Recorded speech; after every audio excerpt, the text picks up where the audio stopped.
Hello and welcome to all my dear student. प्यारे बच्चों, सभी को गुड मॉर्निंग एक बार फिर से।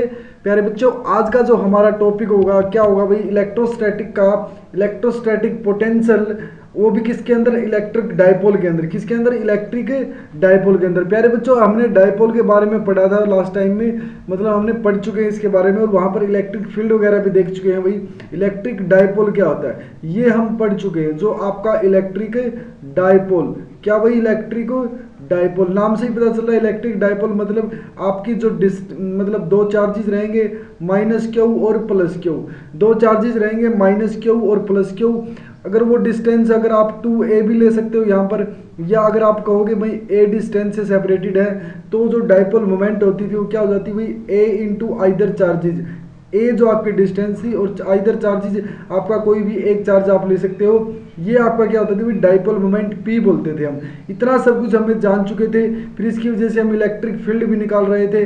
अब जो देखेंगे भाई, इलेक्ट्रिक पोटेंशियल डायपोल की वजह से, किसकी वजह से, डायपोल की वजह से इलेक्ट्रिक पोटेंशियल। अब ये देखो भाई, जैसे कि आपने कहा यहाँ पर दो चार्जेज मैं रख देता हूँ, एक माइनस क्यू और एक प्लस क्यू चार्जेज रखता हूँ, और ऑन द एक्सिस ऑफ, इसकी एक्सिस के ऊपर देखो, यहाँ पर इसकी एक्सियल लाइन के ऊपर, एक्सियल लाइन के ऊपर, एक्सियल लाइन, यहाँ पर आपको इलेक्ट्रिक पोटेंशियल निकालना भाई, इलेक्ट्रिक पोटेंशियल।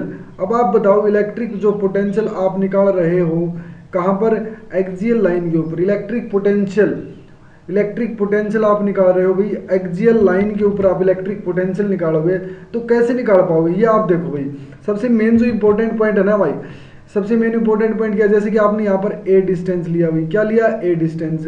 अब इस फंडे को समझना आप, इस फंडे को आप समझना कि भाई कैसे हम इसको क्लियर कर पाएंगे। आपको ध्यान रखना इस पॉइंट का, ठीक है, कि भाई electric potential eight axial line of A dipole. आपकी बात आ गई भाई, डायपोल, डायपोल भी तो है ना, तो यहाँ पर देखोगे भाई डायपोल की वजह से यहाँ पर इलेक्ट्रिक पोटेंशियल है। चलो मैं ये काम करता हूँ जी, आपकी डिस्टेंस थी ए, माइनस क्यू से क्यू के बीच की जो डिस्टेंस थी ए। अब एक काम करते हैं, इस पी पॉइंट के ऊपर मुझे क्या निकालना है, इलेक्ट्रिक डायपोल निकालना है। क्या निकालना भाई, इलेक्ट्रिक डायपोल। अब इस डायपोल का आपको अच्छे से पता है, इस डायपोल का आपको अच्छे से क्या पता है कि जो ये डायपोल है ना आपका डायपोल, ये उस पॉइंट के ऊपर उन चार्जेस की वजह से क्या हो जाता है भाई, वेक्टर सम हो जाता है। या वेक्टर सम नहीं, मतलब स्केलर सम, वेक्टर सम नहीं भाई, स्केलर सम, क्योंकि स्केलर क्वांटिटी। अच्छा, तो इसका मतलब इस चार्ज की वजह से और माइनस क्यू चार्ज की वजह से, जैसे मान के चलता हूँ कि भाई इस पॉइंट के ऊपर पी के ऊपर हमने वेक्टर निकाला, मतलब आप कहोगे पी पॉइंट के ऊपर क्यू चार्ज की वजह से और माइनस क्यू चार्ज की वजह से दोनों जो पोटेंशियल होंगे वो ऐड हो जाएंगे। जैसे अगर इसकी वजह से मैं बात करता हूँ तो ये V1 हो गया, और इसकी वजह से V2 होगा। इस चार्ज की वजह से पी पॉइंट पे, इस चार्ज की वजह से पी पॉइंट के ऊपर V1 और V2। अगर मैं टोटल पोटेंशियल की बात करूँगा, तो V नेट की बात करूँगा, तो वो V1 प्लस V2 हो जाएगा। अब हमारा जो मेन मकसद होगा वो V1 और V2 निकालने का है। हमारा जो मेन मकसद होगा वो V1 और V2 निकालने का है। तो सबसे पहली बात आपको बता भाई, किसी चार्ज के लिए क्या पता भाई आपको, किसी चार्ज के लिए आपने देखो यहाँ पर, अब जो ये डायपोल है ना, यहाँ से सेंटर से डिस्टेंस और इस P पॉइंट तक की डिस्टेंस को मैं R लेता हूँ। क्या लेता हूँ भाई, R। अब R लूंगा तो मैं इस क्यू चार्ज की वजह से पी पॉइंट के ऊपर पोटेंशियल, तो आपको बता भाई एक चार्ज की वजह से किसी पॉइंट पर जो पोटेंशियल निकालते थे वो आपको पता ही है, के क्यू बाई आर होता था। के आपकी 1/4 pi epsilon not into 1/r, ये आपका प्रोसेस होता था। तो क्या करेंगे हम, यहाँ पर के और क्यू आपका देखो, ये पॉजिटिव चार्ज लिया आपने, ठीक है, और डिस्टेंस यहाँ से लेकर के यहाँ तक डिस्टेंस देखोगे आप, तो यहाँ r माइनस a/2 बोल सकते हो। ये डिस्टेंस क्या हो जाएगी भाई, a/2। ये भी क्या हो जाएगी भाई, a/2। तो यहाँ से बोल सकते हो भाई r माइनस a/2। ये वही आपका फंडा है। दूसरी बात, अगर मैं V2 निकालूंगा, फिर वही सेम टू सेम प्रोसेस, किस चार्ज की वजह से यहाँ पर डिस्टेंस, तो क्या होगा, क्या K माइनस क्यू, देखो विद साइन पुट करोगे K माइनस क्यू, और यहाँ पर जो डिस्टेंस होगी आपकी R plus a/2, R plus a/2, ये आपका मेन फंडा रहने वाला है। अब इतना कुछ होने के बाद आपको क्या करना है भाई, देखो यहाँ से अब आपको V1 प्लस V2 करना पड़ेगा, और आपको पता है भाई V1 प्लस V2 करने के लिए मुझे क्या चाहिए भाई, और V1 क्या आपका R minus A by two minus ये प्लस हो जाएगा तो माइनस क्या हो जाएगा K Q upon R plus A by two, R plus A by two. यहाँ से अगर मैं देखूंगा तो R plus A by two, R minus A by two, तो यहाँ R square minus A square by two, मतलब A plus B A minus B, A square plus minus B square. ये आपके लिए क्या हो गया भाई, आपका नीचे बड़ा सोल हो गया। अब एलसीएम लूंगा तो यहाँ से के क्यू मेरा क्या है कॉमन आ जाता है, तो यहाँ अगर मैं रखूंगा r plus A by two minus r minus मतलब प्लस ए बाई टू, यहाँ से r cancel, a by two को ऐड करोगे तो ए आ जाएगा, यहाँ पर क्या आ जाएगा भाई ए। तो मैं इसको लिखूंगा तो ये आपका जो हो जाएगा के क्यू और ये ए आ गया भाई नीचे, और ठीक है। और अगर मैं यहाँ नीचे लेके जाऊंगा तो क्या हो जाएगा भाई r square minus A square by two. ये आपका फंडा निकल के आ भाई electric potential at P point के ऊपर। अब क्यू इंटू पी आपको पता है, क्यू इंटू ए ये क्या होती है डाइपोल मोमेंट।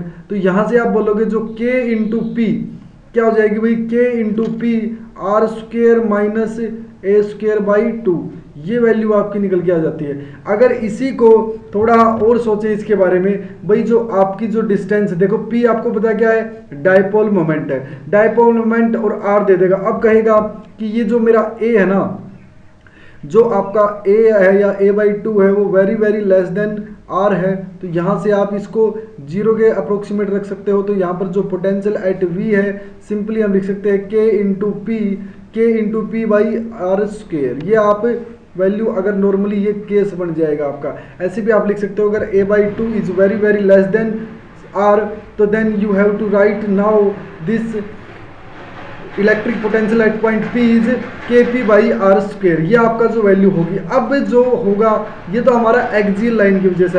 अगर मैं इक्वेटोरियल लाइन की वजह से बात करता हूँ भाई, जो इलेक्ट्रिक डाइपोल है और इलेक्ट्रिक डाइपोल में इक्वेटोरियल लाइन की बात करूँ, इक्वेटोरियल लाइन, तो यहाँ देखना इलेक्ट्रिक पोटेंशियल एट इक्वेटोरियल, किसकी बात करूँ भाई इक्वेटोरियल। अब आप बताओ इक्वेटोरियल लाइन है भाई, equatorial line in electric dipole, in electric dipole. ये देखो ये लिखना बहुत जरूरी है क्योंकि हम जो इक्वेटोरियल लाइन इलेक्ट्रिक फील्ड भी निकाल चुके हैं और बिना इलेक्ट्रिक डाइपोल के भी हम दो चार्जेस की वजह से इलेक्ट्रिक मतलब इक्वेटोरियल लाइन के ऊपर क्या निकाल चुके हैं डाइपोल मतलब एक इलेक्ट्रिक फील्ड निकाल चुके हैं। लेकिन अब देखेंगे यहाँ पर कैसे। आपने कहा भाई दो चार्जेस हैं, क्या कहा आपने दो चार्जेस हैं, ठीक है। अब दो चार्जेस हैं, ठीक है भाई अच्छी बात है। ये कौन से चार्जेस आप कहोगे माइनस क्यू और प्लस क्यू। अब इक्वेटोरियल लाइन कौन सी होती है भाई, ये होगी ना इक्वेटोरियल लाइन, ठीक है 90 डिग्री पे जो लाइन होगी। अब यहाँ से अगर मैं यहाँ की बात करता हूँ तो देखोगे आप इस पॉइंट के ऊपर और इस पॉइंट के ऊपर पोटेंशियल को मैंने अच्छे से समझाया भाई। ये पोटेंशियल एक वैल्यू है, इसकी कोई डायरेक्शन वायरेक्शन कुछ नहीं है। ये क्या है ओनली स्केलर क्वांटिटी, क्या भाई स्केलर क्वांटिटी है, इतना आपको समझ में आना चाहिए। अब इसके बाद आपको पता है कि भाई इक्वेटोरियल लाइन के ऊपर जो पी पॉइंट लिया ना अपना, इस पी पॉइंट के ऊपर आपने क्या करना है इलेक्ट्रिक पोटेंशियल निकालना है। तो वही बात इस मतलब आप कहोगे ए की वजह से बी की वजह से, तो आपको पता है कि वी ए की वजह से और वी बी की वजह से आप पोटेंशियल को ऐड कर दो तो आपका क्या हो जाएगा पोटेंशियल आ जाएगा।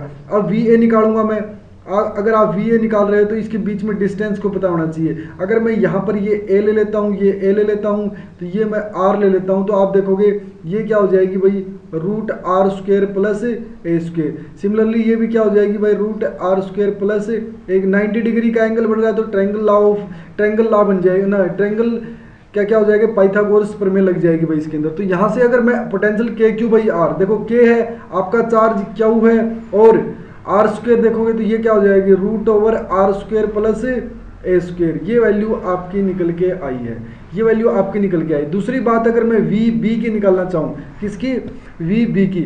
अब एक बात बताइएगा वी बी कैसे निकालोगे आप, वही फिर सेम फंडा, आप कहोगे के माइनस क्यू, ठीक है। और जो आपकी जो डिस्टेंस रहेगी देखो यहाँ से यहाँ तक की डिस्टेंस आर स्क्वेयर, वही सेम डिस्टेंस ये भी सेम डिस्टेंस है, तो r square plus a square ये आपकी रूट ओवर हो जाएगी। अब मैं इन दोनों को ऐड करता हूँ ना, दोनों को अगर मैं ऐड करता हूँ यहाँ पर देखोगे तो वैल्यू जो आपकी जीरो आ जाती है। तो क्या कहोगे आप वैल्यू जीरो आ जाती है। तो इसका मतलब आप समझते हैं कि भाई इलेक्ट्रिक जो आपका पोटेंशियल है इक्वेटोरियल लाइन के ऊपर, electric potential at equatorial line due to electric dipole is zero. अब आपका ये जीरो हो जाता है, ठीक है। तो एक्सियल लाइन में हमने निकाल दिया और इक्वेटोरियल पे निकाल लिया। ये तो एक्सियल और इक्वेटोरियल की बात कर लिया हमने। अगर यही पॉइंट आपका क्या हो जाए, इन ए जर्नल पॉइंट, मतलब आपको पूछ लिया जाए मतलब एट एनी पॉइंट, देखो तो आपको समझ लें इस पॉइंट को समझना अच्छे से भाई। इलेक्ट्रिक जो डाइपोल है आपका, जो इलेक्ट्रिक पोटेंशियल है, electric potential at any point, ठीक है, any point due to electric dipole, किसकी वजह से, इलेक्ट्रिक डाइपोल की वजह से आपका जो है वो एनी पॉइंट पे क्या होगा, ये आप समझने की कोशिश करना। ये आपके लिए बहुत ही इंपॉर्टेंट रहने वाला है भाई। आपका जो इलेक्ट्रिक पोटेंशियल है, इलेक्ट्रिक पोटेंशियल आपने कोई भी जैसे डाइपोल ले लिया भाई, अब इस डाइपोल की वजह से देखना यहाँ पर, ये आपने डाइपोल लिया, अब ये कोई पॉइंट ले लेते हो आप, अब इस पॉइंट को समझना, ये पॉइंट क्या फंडा है, यहाँ से देखो ये ना तो इक्वेटोरियल पे है यहाँ से, ठीक है, ये पी पॉइंट है ना ये, अब ये जो पी पॉइंट लिया आपने, ना तो ये इक्वेटोरियल पॉइंट पे है, ना ये एक्स एक्सिस पे है, ना ये वाई एक्सिस पे, कहीं पर नहीं है, ये एक जर्नल पॉइंट है, ये जर्नल पॉइंट है। इस पॉइंट पे समझना कि जो आपका इलेक्ट्रिक डाइपोल क्या होगा। सबसे पहली बात मुझे ये बताइएगा, अगर मैं इस पॉइंट को, इस लाइन को, अगर मैं इस पॉइंट को बीच में से इसको ऐड कर देता हूँ, मतलब मान के चलो भाई यहाँ पर अगर मैं इसको इससे मिला देता हूँ, समझना इस पॉइंट को भाई, इसके साथ इसको मैं मिट करता हूँ, या फिर कुछ ऐसी पॉइंट आपको देखोगे भाई, जैसे कि यहाँ मैंने कहा भाई ये आपका क्या था, डाइपोल मोमेंट है, ये आपका जो P है डाइपोल मोमेंट, और इसके चार्जेस आपको पता है Q और माइनस Q और प्लस Q, इतना सब कुछ हमें पता है। अब ये बताओ, ये आपके लिए बहुत ही इंपॉर्टेंट कंपोनेंट रहने वाला है। कैसे आप कहोगे, कैसे आपके लिए इंपॉर्टेंट कंपोनेंट है, ये जो लाइन मिलाई है ना मैंने, ये लाइन, अब देखो इस लाइन का इसके साथ मैं थीटा एंगल लेता हूँ, ठीक है, और ये लाइन है ना जो आपकी, ये पी वेक्टर है भाई, पी वेक्टर बोल सकते हो, डाइपोल मोमेंट बोलोगे भाई, ठीक है, डाइपोल मोमेंट होगी भाई, पी वेक्टर हो गया, यहाँ से यहाँ तक आपको पता है।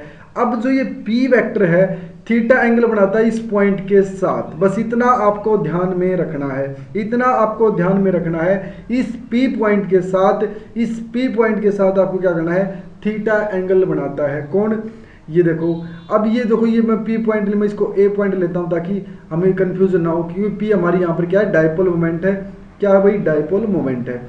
इतना सब कुछ होने के बाद आपको पता है ये जो पी है ना, जो पी वेक्टर रहेगा आपका, मान के चलो भाई, अब ये लाइन देखो, इसके परपेंडिकुलर भी एक लाइन खींच सकते हो आप।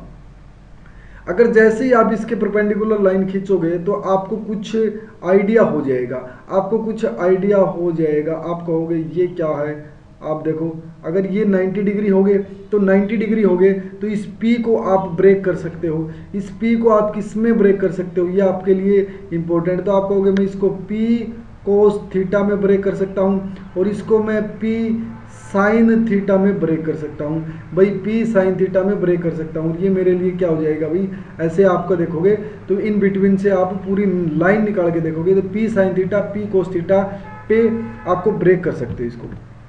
इतना कुछ आपको आपने करने के बाद अभी तक आपने क्या किया, दो चार चीज लिए, उस लाइन को बीच से मिलाया। अब वो लाइन देखो, उस ए पॉइंट से आपने क्या किया, कुछ एंगल थीटा बनाया P के साथ, उस थीटा को आपने ब्रेक डाउन किया P कोस थीटा और P साइन थीटा में, दोनों के दोनों क्या है, रेक्टेंगुलर कंपोनेंट है। और रेक्टेंगुलर कंपोनेंट लेने का मतलब है अब यहाँ पर हम एक्सियल और इक्वेटोरियल बना सकते हैं, एक्सियल और इक्वेटोरियल का सिस्टम आप कर सकते हो। तो इस पॉइंट को देखना भाई, एक्सियल अगर इक्वेटोरियल का आपने सिस्टम बनाया है तो कैसे कर पाओगे, आप सोच के देखो। अब सोच के देखो आपके लिए क्या इंपॉर्टेंट पॉइंट रहने वाला है। तो यहाँ पर आप देख रहे हो ना कि भाई जैसे आपका जो P कोस थीटा है, अब एक पॉइंट बताइए आप मुझे, जैसे आपने कहा कि ये जो P कोस थीटा जो लाइन है, इस लाइन के एक्सियल पर अगर मैं यहाँ पर लिख देता हूँ भाई P कोस थीटा का एक्सियल पॉइंट है वही A, अगर आप देखोगे एक्सियल पॉइंट A के ऊपर है, ठीक है, P कोस थीटा का एक्सियल और उसके ऊपर पॉइंट है आपका A।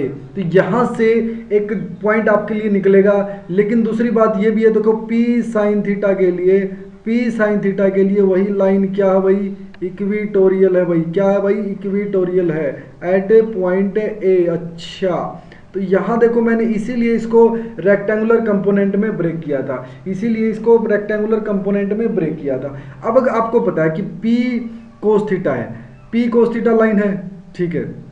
अब ये देखो, ये आपके लिए बहुत ही इंपॉर्टेंट पॉइंट रहेगा। मैं यहाँ से यहाँ तक की डिस्टेंस को R ले लेता हूँ भाई, ये जो आपकी जो ये O पॉइंट से भाई आपकी जो OA डिस्टेंस है वो R है, ठीक है। अब इसकी वजह से यहाँ तक एक्सियली है, ठीक है, बहुत बढ़िया बात है। तो अगर मैं कहूँगा कि जैसे मैंने कहा था भाई आपका जो पोटेंशियल था भाई, एक्सियली पोटेंशियल की बात करता हूँ मैं भाई, आपका क्या कहा था आपने, KP मतलब R², ये आपके लिए फंडा था, KP/R², ये आपके लिए आप निकाल रहे थे इसको, इतना कुछ आपने किया था भाई KP/R²।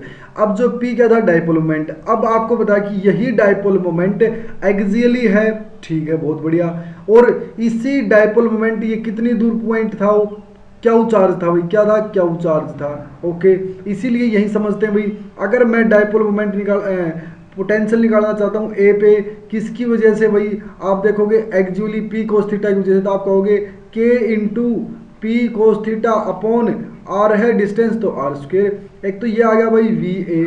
अगर मैं कहूँ P sin थीटा की वजह से तो 0 आ जाएगा, क्या आ जाएगा भाई, 0 आ जाएगा भाई। तो वहाँ से देखोगे तो आप 0 आ जाएगा, तो 0 प्लस ये करोगे तो आपका जो नेट आपको डाइपोल मोमेंट मिलने वाला है, नेट जो आपको पोटेंशियल मिलने वाला है, क्या कहोगे आप, KP cos theta upon R²। अगर मैं इसको डाइपोल मतलब इसको मैं वेक्टर के हिसाब से लिखना चाहूँगा, क्योंकि ये तो स्केलर हो गया, ठीक है ना, तो इसको वेक्टर के हिसाब से लिखोगे आप, डायरेक्शन के हिसाब से, तो क्या करोगे आप, K into P cos theta, अगर मैं R से डिवाइड और R से मल्टीप्लाई कर देता हूँ, तो यहाँ देखोगे आप कि क्या लिख सकते हो आप इसको, V is equal to K into, इन दोनों के बीच में अगर मैं cos थीटा एंगल लूँगा तो इसकी डॉट प्रोडक्ट लिख सकता हूँ। तो यहाँ पर लिखूंगा मैं P डॉट R, क्या लिख सकता हूँ भाई, P dot R upon R²। ये आपका जनरल पॉइंट के लिए आपका इलेक्ट्रिक पोटेंशियल था भाई, जर्नल पॉइंट के लिए इलेक्ट्रिक पोटेंशियल था। इस पॉइंट को क्लियरली समझना, ये बहुत ही इंपॉर्टेंट पॉइंट रहना आपके लिए, बहुत ही इंपॉर्टेंट पॉइंट अभी प्यारे बच्चे यहाँ से समझ लेना, बहुत बहुत इंपॉर्टेंट पॉइंट है। अगर किसी बच्चे को कोई भी दिक्कत है तो आप कमेंट करके बताइएगा कि आपको कहाँ से कुछ समझ में नहीं आया। प्यारे प्यारे नोट्स बनाने हैं, कहीं भी कोई दिक्कत हो तो डाउट आपको डिस्क्रिप्शन में मैसेज का नंबर दिया हुआ, वहाँ से मुझे आप मैसेज कर सकते हैं, व्हाट्सअप कर सकते हैं। और आज मैंने आपको क्या क्या टॉपिक करवाया है ये आपको बता भी, मैंने इलेक्ट्रिक डाइपोल के ऊपर 2 चार्जेस रखे हुए थे, उनके एक्सियली मैंने क्या निकाला, इलेक्ट्रिक पोटेंशियल निकाला। उन्हीं चार्जेस के इक्वेटोरियल लाइन पर मैंने इलेक्ट्रिक पोटेंशियल निकाला, और उसके बावजूद मैंने एक जनरल पॉइंट लिया, ना कि इक्वेटोरियल पे था ना किसके ऊपर था, एक्सियल पे था, वो कोई जनरल पॉइंट था, उसका थीटा एंगल बनाया, रेक्टेंगुलर कंपोनेंट में उसको ब्रेक किया, और मतलब वहाँ पर एक्सियल और इक्वेटोरियल का फार्मूला यूज़ करके मैंने उसको यूज़ किया। तो प्यारे बच्चों, मिलते हैं नेक्स्ट लेक्चर के अंदर। बहुत बहुत धन्यवाद आप सभी का क्लास में जुड़ने के लिए, मिलते हैं वही कल। बहुत बहुत धन्यवाद, थैंक यू सो मच।